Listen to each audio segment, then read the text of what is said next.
तो हेलो दोस्तों, good morning, Radhe Radhe, Ram Ram.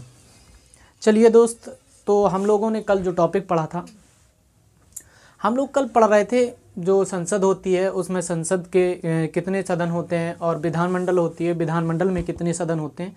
ये सारी चीज़ें हमने पढ़ी थी कल, है ना। तो कहने का मतलब ये है कि हमने संसद पढ़ लिया था, विधानमंडल को पढ़ लिया था। मतलब विधानमंडल के कई पार्ट जो होते हैं, तीन आपकी जो विधानसभा, विधान परिषद और राज्यपाल जो होते हैं, उनके बारे में हम लोग पढ़ रहे थे।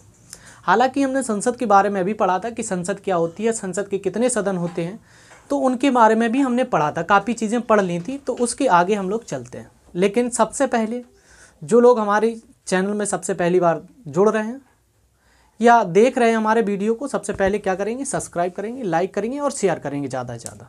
ठीक, तो चलते हैं हम लोग आज संसद की ओर, कि संसद हम लोग जहाँ पढ़ रहे थे उसकी ओर आगे चलते हैं। देखिए ज़रा मित्रों, कहने का मतलब ये था कि हम सबसे पहले यहाँ पर आपकी संसद पढ़ रहे थे, क्या संसद, और यहाँ पर हम लोग विधानमंडल के बारे में पढ़ रहे थे। मतलब विधानमंडल क्या होती है, संसद क्या होती है, इसके बारे में हम लोग पढ़ रहे थे और चर्चा भी कर रहे थे।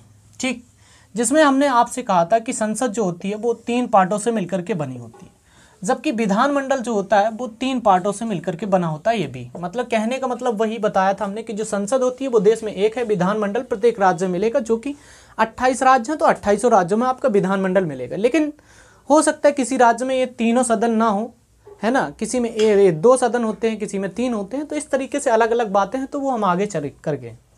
देखिए सर, अगर हम विधानमंडल की बात करें तो हमने इसका पहला सदन बताया था लोकसभा। क्या बताया था? लोकसभा। पहला सदन जो था वो लोकसभा था, दूसरा सदन आपका राज्यसभा था और तीसरा सदन जो था वो राष्ट्रपति था। इन सभी के बारे में हमने चर्चा की थी। इसके बाद में अगर हम विधानमंडल की बात करें तो यहाँ पर बताया था विधानसभा होती है। इसके बाद में अगर अगली बात करें तो विधान परिषद होती है। क्या होती है? विधान परिषद होती है। फिर इसके बाद में आगे की ओर बात करें तो इसमें राज्यपाल भी होता है। कौन होता है? राज्यपाल। ये तीन जो होते हैं विधानमंडल के पार्ट होते हैं। वैसे ही आपके संसद के भी तीन पार्ट होते हैं, जिसमें हमने अभी आपको बताया कौन कौन से पार्ट होते हैं। तो एक लोकसभा होती है, राज्यसभा होती है और राष्ट्रपति होता है, और वहाँ पर विधानसभा, विधान परिषद और राज्यपाल। देखिए, अगर आपसे कहा जाए कि संसद के कितने सदन होते हैं, तो हमने आपको कल भी बताया था, अगर आपसे पूछता है कितने सदन होते हैं तो आपको बताना है 3 सदन। लेकिन अगर आपसे कहा जाए कि सदनात्मक कितने होते हैं, कि मतलब कहने का मतलब है कि संसद कितने सदनात्मक है, तो आपको सीधा सीधा आंसर देना है कि सदनात्मक की अगर बात करें 2 सदनात्मक है। ठीक, बात समझ में आ गई। तो सदन कितने हैं? 3। सदनात्मक कितने हैं? तो 2। इन चीज़ों पर हमने चर्चा की थी, जो बता भी दिए थे। सदन मतलब 1, 2 और तीनों पार्ट जोड़ दिए जाते हैं। लेकिन सदनात्मक की बात करते हैं तो राष्ट्रपति को छोड़ देते हैं।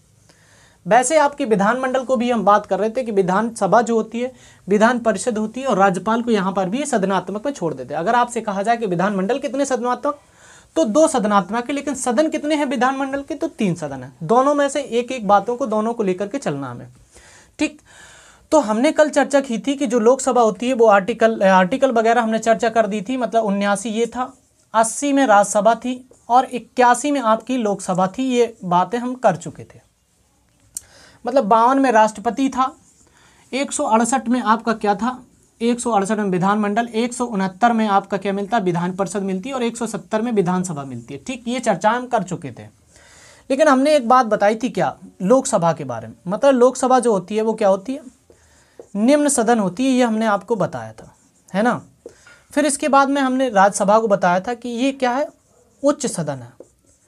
अगर ये निम्न सदन हो जाता तो ये क्या होता है, उच्च सदन होता है। सेम कंडीशन यहाँ भी चलती है कि जैसे विधानसभा जो होती है वो आपका निम्न सदन होता है।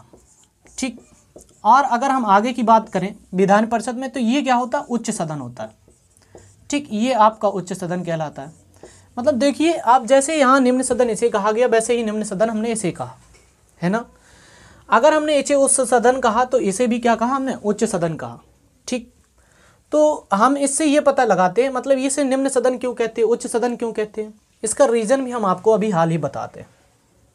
देखिए, रीज़न क्या था कि हमने भी आपको बताया था कि ये आपका निम्न सदन होता है, उच्च सदन होता है, लेकिन इसको हम लोग अस्थायी सदन भी बोलते हैं। क्या बोलते हैं? अस्थायी सदन के बारे में हम लोग चर्चा किए थे। ठीक, और इसे स्थायी सदन कहते हैं, अस्थायी सदन बोलते हैं। कहने का मतलब ये भी आपका क्या होता है, अस्थायी सदन होता है, और ये क्या होता है, स्थायी सदन होता है। मतलब सेम कंडीशन आपकी यहाँ भी चलती है और वहाँ भी चलती है। कहने का मतलब ये आपका अस्थायी सदन तो ये भी अस्थायी सदन, अगर बीच वाला पार्ट स्थायी सदन तो बीच वाला पार्ट भी स्थायी सदन होता है। ठीक, ऐसी बातें की थी। कहने का मतलब अस्थायी और स्थायी सदन में अगर हम, जैसे हम लोगों ने बात की थी, कल भी हमने हो सकता है कहा चर्चा की हो उस पर, लेकिन आज भी हम थोड़ा बहुत चर्चा करना चाहते हैं।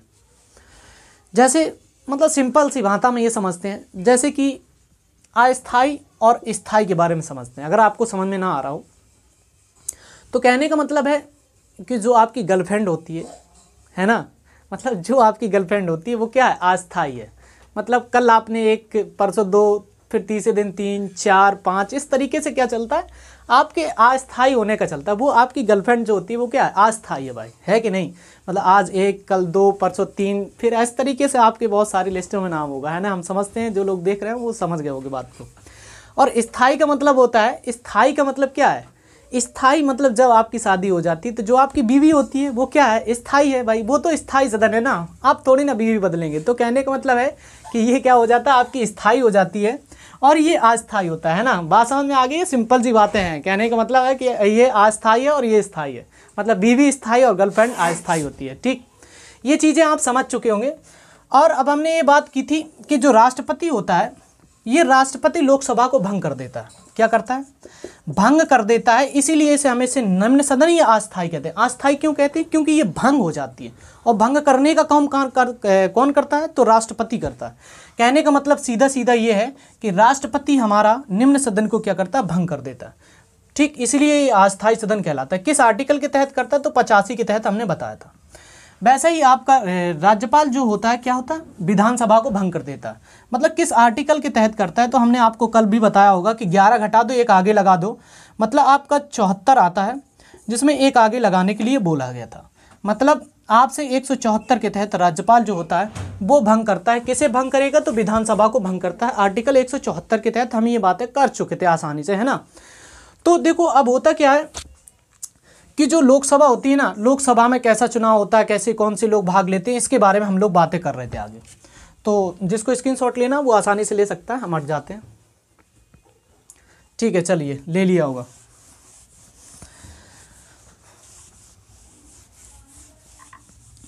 देखिए ज़रा, अब हम लोग बात कर रहे हैं लोकसभा के बारे में।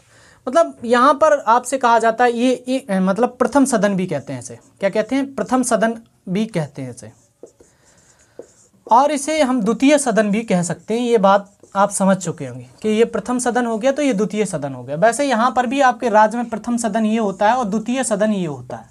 ठीक, ये बात आप भी समझ चुके होंगे।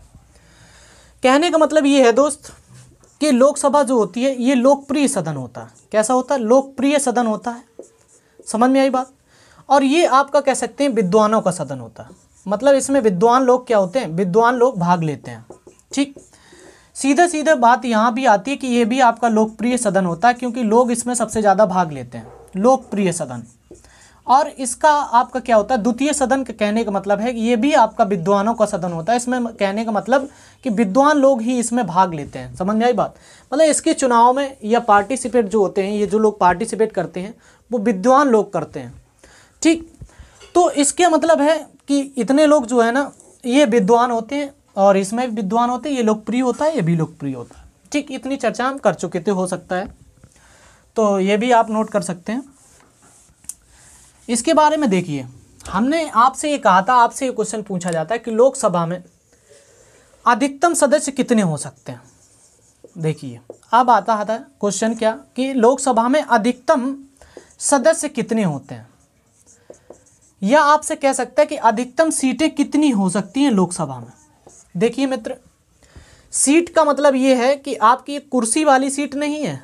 सीट कौन सी कुर्सी है, ये कुर्सी नहीं है जो आप समझ रहे हो कि सीट। सीट का मतलब होता है कि आपके क्षेत्र में एक अगर कोई भी सांसद जीत जाता है तो वो एक सदस्य ही सीट कहलाता है।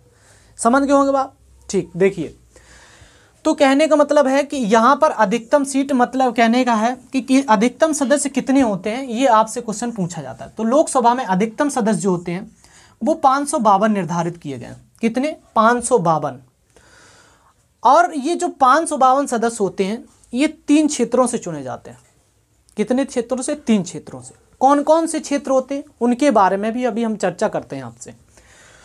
तो देखिए जरा यहाँ से 3 क्षेत्र कौन कौन से होते हैं। तो सीधा सीधा कॉन्सेप्ट है मित्र, 3 क्षेत्र।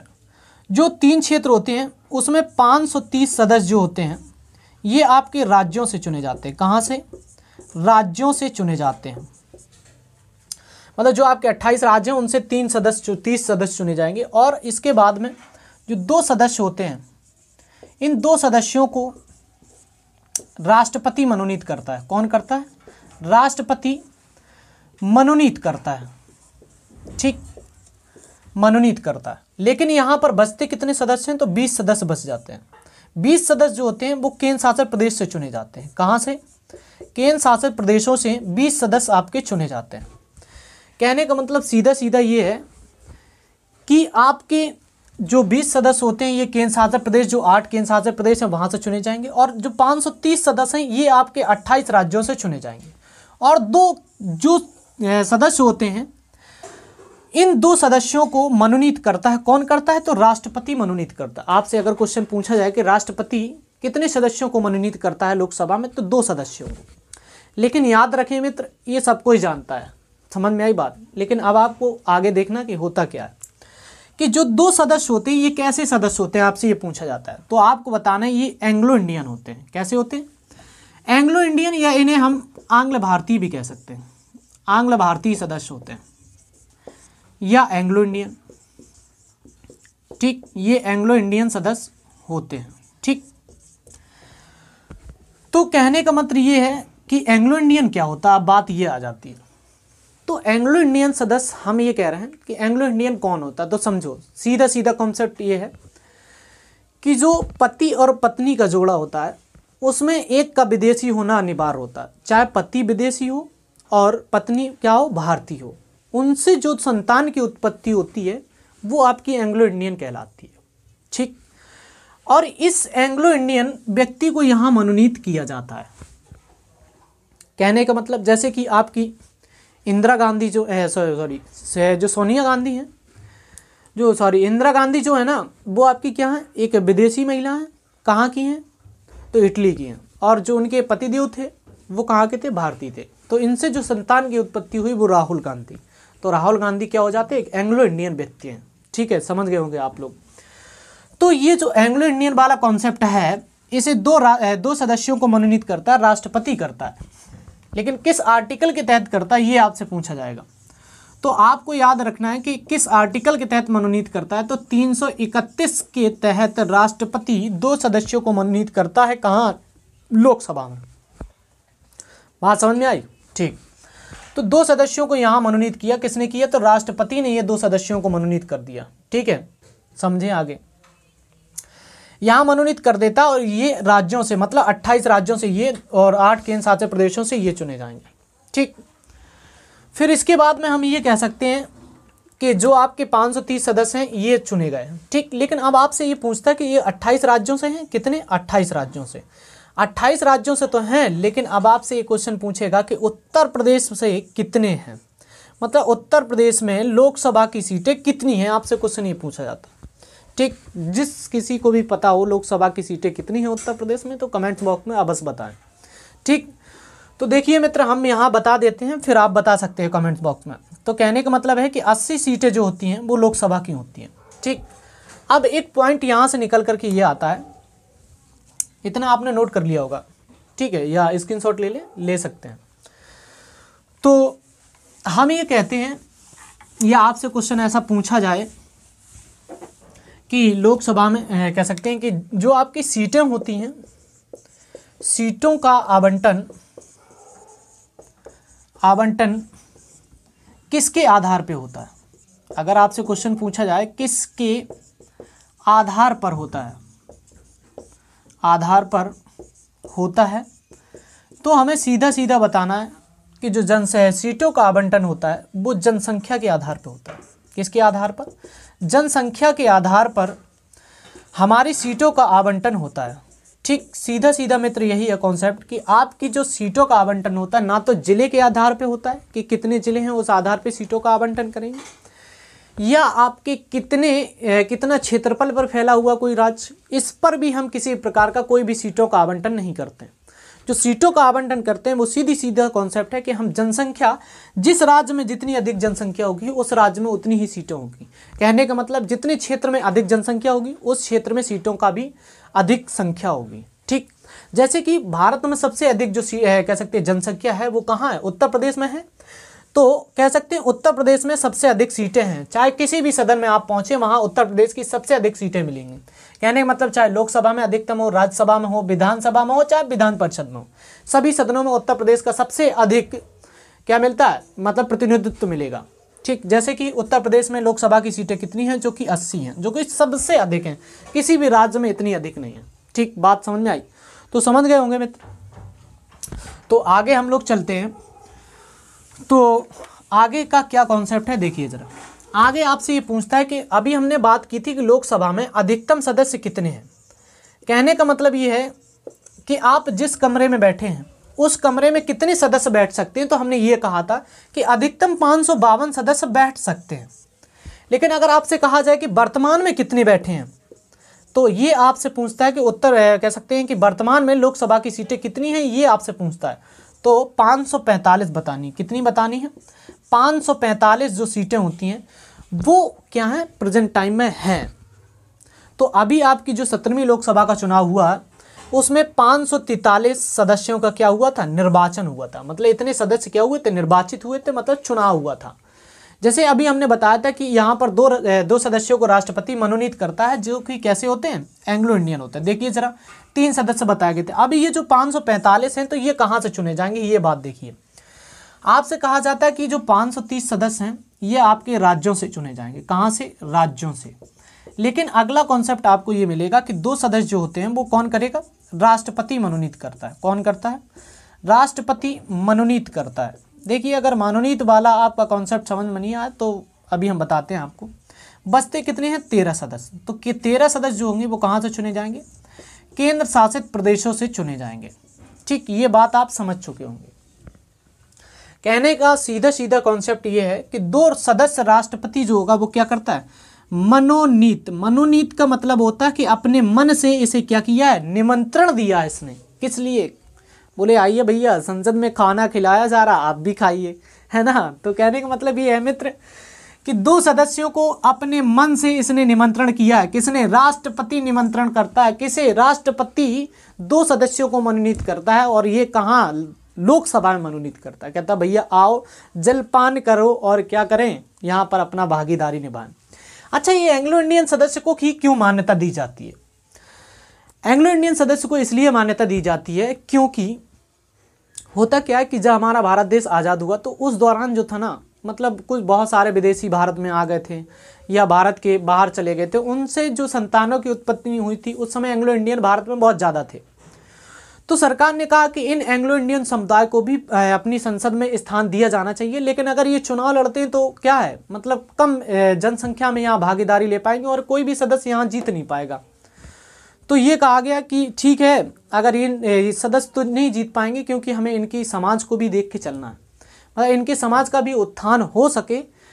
तो इसको देखते हुए सरकार ने ये कहा कि 2 सदस्यों को हम मनोनीत करेंगे और ये जैसे भी सदस्य होंगे, मतलब हम इन्हें अपने मन से सांसद बना देंगे। हालांकि ये सांसद ही होंगे दोनों, ठीक, सांसद होंगे और पूरी तरीके से वेतन भी मिलेगा सांसद का, सब कुछ सारी चीज़ें होंगी। बस बशर्ते ये होता है कि ये मनोनीत सदस्य होते हैं। ठीक, कहने का मतलब ये है कि ये कॉन्सेप्ट जो था एंग्लो इंडियन वाला, ये केवल आपका कहाँ तक था, ये 25 जनवरी 2020 तक था ये वाला। कहने का मतलब ये है कि ये कहा गया था हमारे संविधान में कि ये जो 2 एंग्लो इंडियन सदस्य होंगे इन्हें हम 25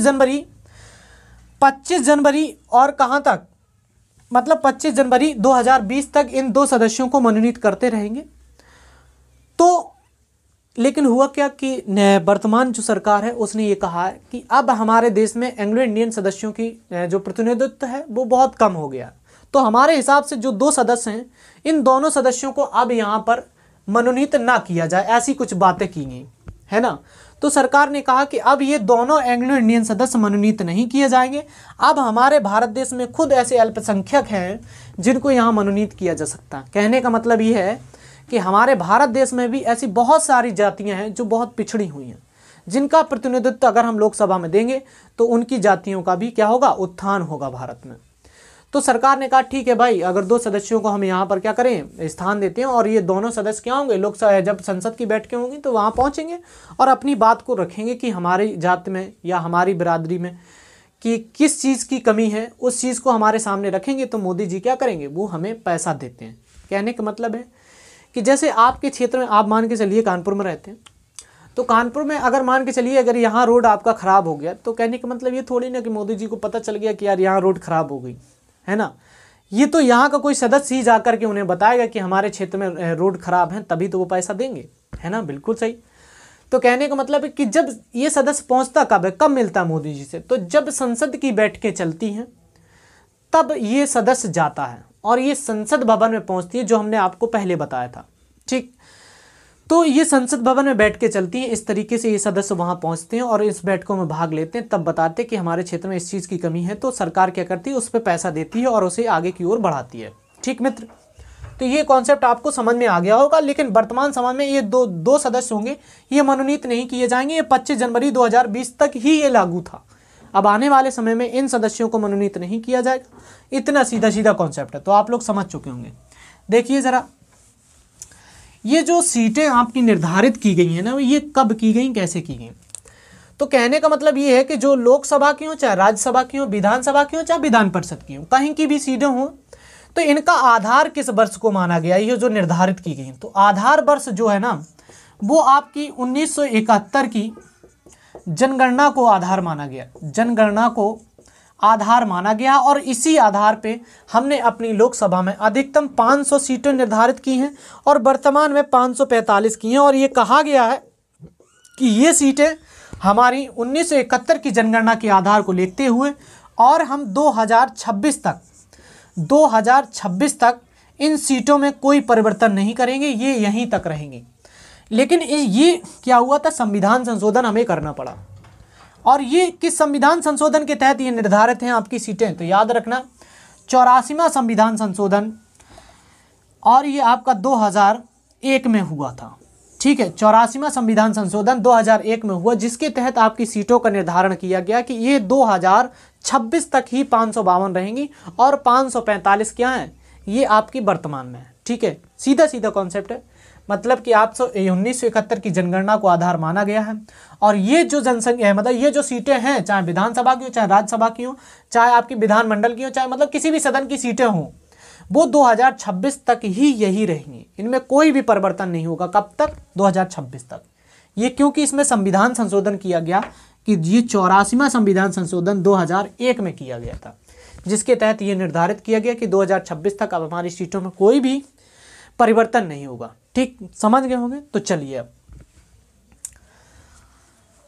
तो चले मित्र, देखिए ज़रा आगे की ओर अगर हम चलते हैं तो देखें ज़रा, अब ये लोकसभा वाला कॉन्सेप्ट जो होता है वो ख़त्म हो जाता है। अब हम लोग राज्यसभा की ओर चलते हैं।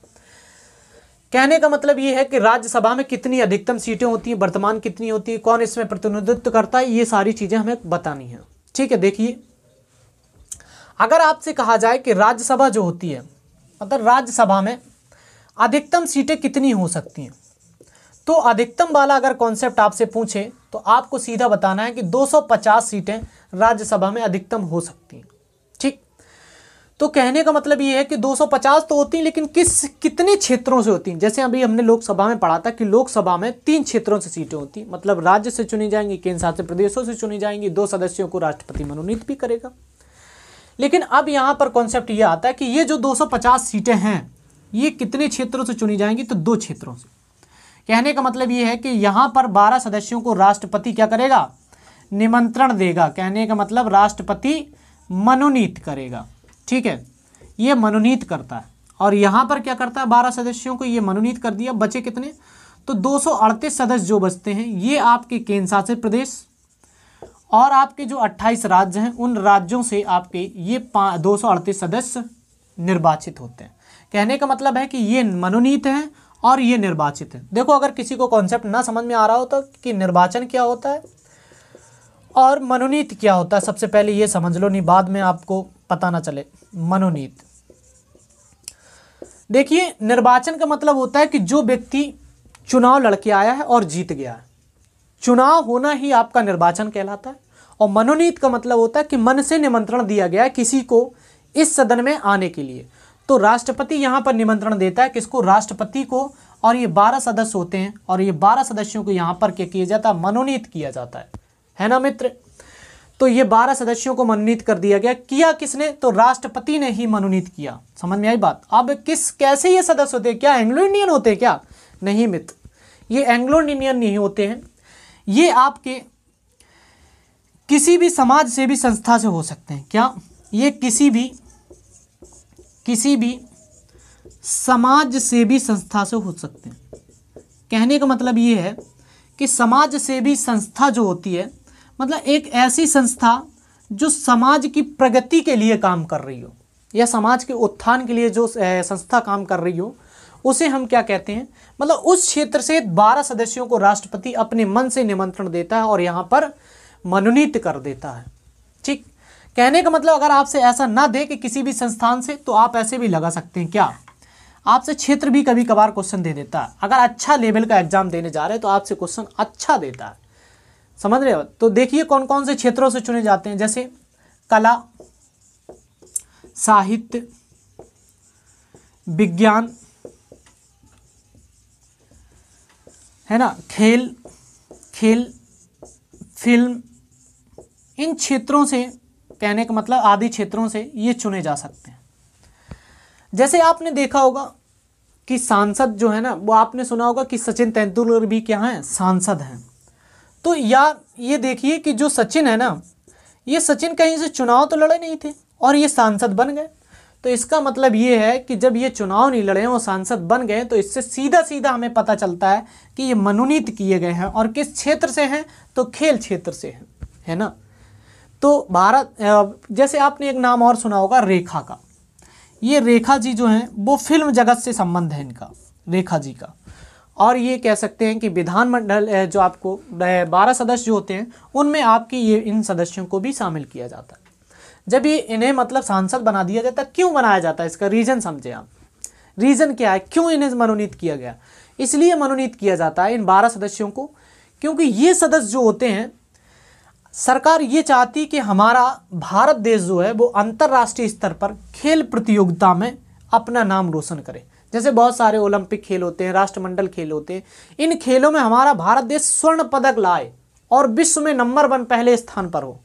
इसलिए सरकार क्या करती है, इनको बुलाती है, इन सांसदों को। तो जैसे सचिन को यहाँ सांसद रूप में मनोनीत किया गया, तो अब ये जब संसद की बैठकें होंगी तो ये राज्यसभा के भी सदस्य पहुँचेंगे, तो वहाँ पर सचिन इस बात को रखेंगे कि सर हमारे खेल में इस चीज़ की कमी है। तो मोदी जी क्या करेंगे, सचिन को पैसा देंगे कि आप ऐसा करिए कि आप जाइए, आप अपने खेल में इम्प्रूवमेंट करिए और पैसा लगाइए, जिससे कि हमारा भारत देश अंतर्राष्ट्रीय स्तर पर ज़्यादा से ज़्यादा गोल्ड मेडल ला सके, है ना। तो कहने का मतलब है कि इसीलिए मतलब फिल्म है जो आपके अंतर्राष्ट्रीय पुरस्कार होते हैं, हमारी भारतीय फिल्मों को मिलता ही नहीं कोई भी अवार्ड। तो सरकार ये चाहती है कि हमारी भारतीय फिल्मों को भी कोई अवार्ड मिले, ठीक है ना।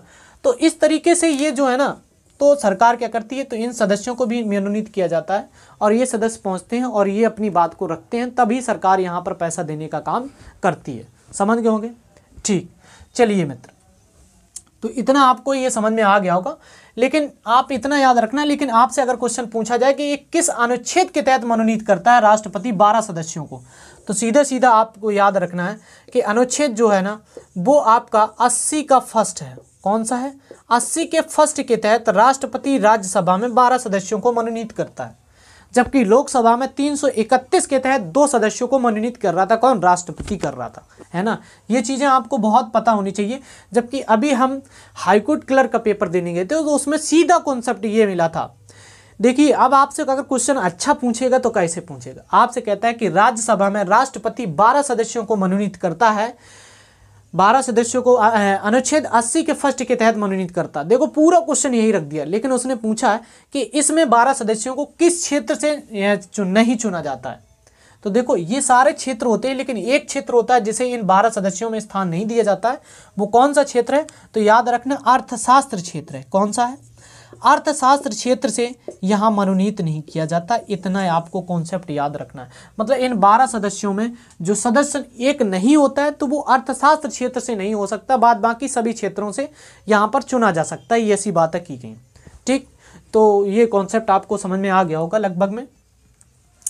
तो देखिए मित्र, ये लगभग में मतलब अधिकतम सीटों वाला समझ में आ गया। अब देखिए जरा, अब अगर हम बात करते हैं, अब आपसे अगर कहा जाए कि उत्तर प्रदेश राज्यसभा में वर्तमान में कितनी सीट है, वर्तमान में कितनी सीटें हैं, तो आपको सीधा सीधा बताना है कि 245 सदस्य जो हैं वो वर्तमान में कितने हैं? 245। तो आपको मतलब वैसे ही फिर से बांट देना है दोनों में। मतलब 12 सदस्य जो होंगे वो कौन मनोनीत करेगा? राष्ट्रपति मनोनीत करता है। ये कैसे सदस्य होते हैं? तो किसी भी समाज सेवी संस्था से हो सकते हैं, है ना।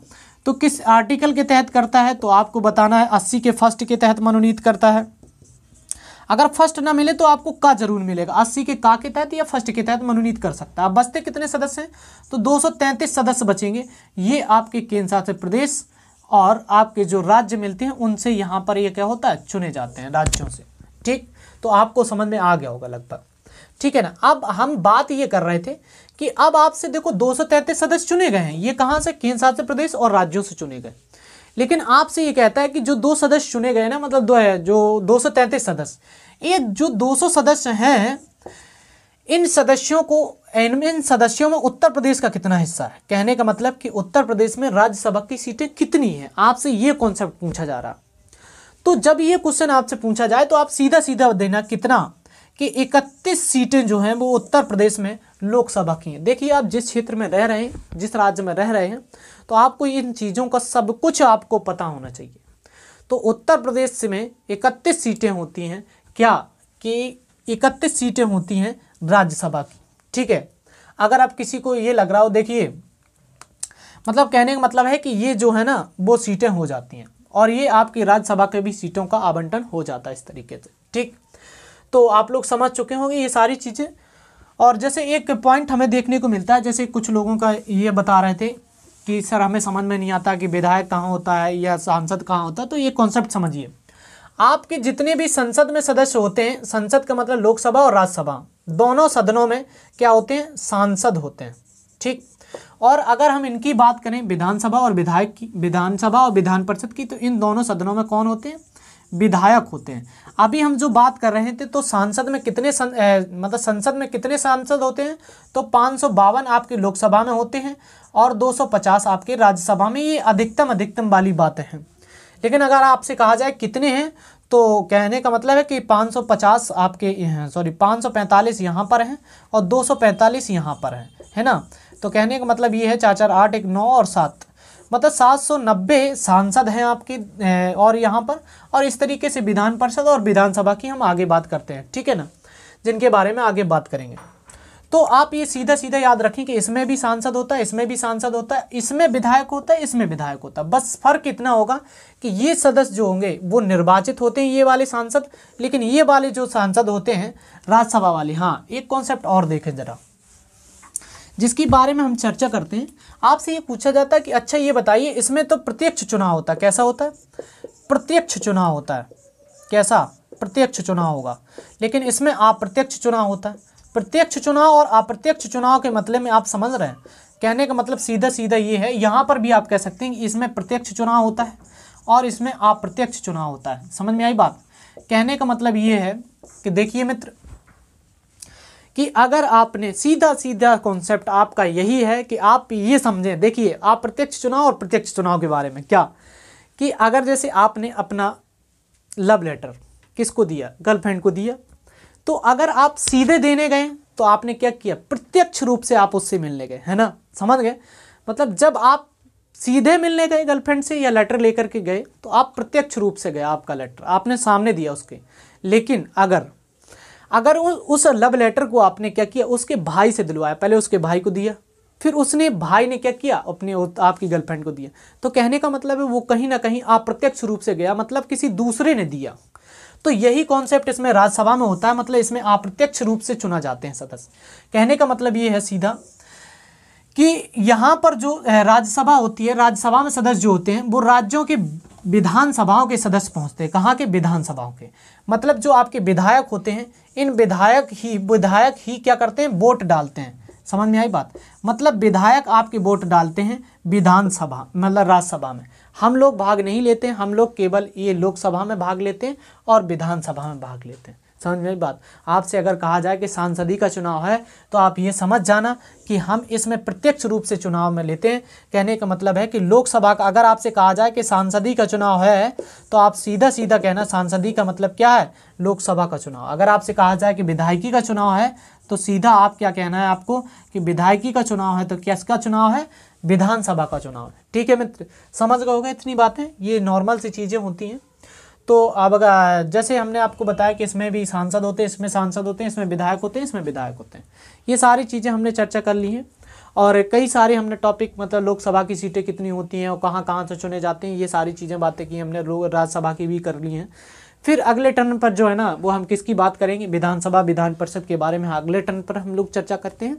ठीक है, तो सबसे पहले देखिए कंटेंट के मामले में हमारा इतना गजब का है कि आप किसी भी यूट्यूब चैनल पर पढ़ेंगे आपको इतना अच्छा कंटेंट नहीं मिलेगा जो हम आपको पढ़ा रहे हैं। ठीक, चाहे आप जहाँ से भी देख रहे हो तो उसके मामले में आपको मतलब सबसे कह सकते हैं कि हमारे कंटेंट के बराबर कोई नहीं दे सकता। ठीक है, तो आपका ये कर्तव्य बनता है कि सबसे पहले चैनल को सब्सक्राइब करें, लाइक करें और शेयर करें। ठीक, थैंक यू, धन्यवाद। आज के लिए इतना ही रखते हैं।